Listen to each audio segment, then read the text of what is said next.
আমার ড্রাগন গাছে আজকে ড্রাগনের ফুল ফুটেছে।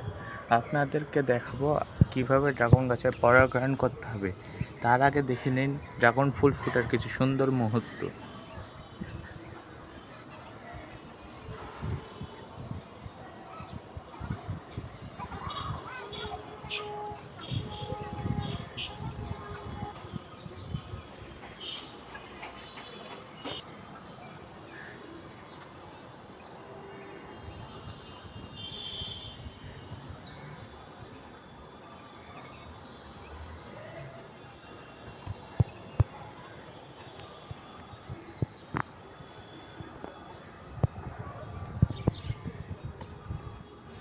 সাড়ে দশটায় আমার গোটা ড্রাগনের ফুল ফুটে গেছে। এবার ড্রাগন গাছে পরাগায়ন করানোর জন্য একটি চামচ আর একটি তুলে নিন।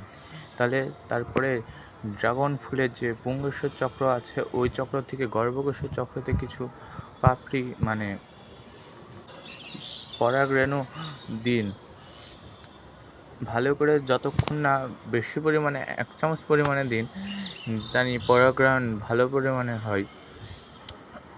আর আপনারা যদি পরাগায়ন না করতে পারেন তাহলে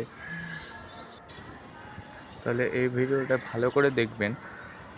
ড্রাগন গাছে পরাগায়নের জন্য ভালো করে কিন্তু পুংকেশর চক্রতে দেওয়া লাগবে, গর্ভকেশর চক্রতে দেওয়া লাগবে।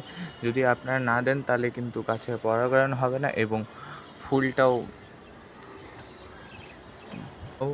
ফলে পরিবর্তন নাও হতে পারে। সেজন্য ভালোভাবে এই ভিডিওটি সম্পূর্ণ দেখুন এবং ড্রাগন গাছে পরাগায়ন সম্পন্ন করুন। আর আমাদের এই চ্যানেলে যদি আপনারা নতুন হয়ে থাকেন তাহলে চ্যানেল সাবস্ক্রাইব করে পাশে থাকবেন এবং লাইক এবং বেল আইকন বাটনটা প্রেস করে দেবেন। আর আমাদের ভিডিও যদি আপনাদের পছন্দ হয়ে থাকে তাহলে লাইক, কমেন্ট অ্যান্ড শেয়ার করতে ভুলবেন না।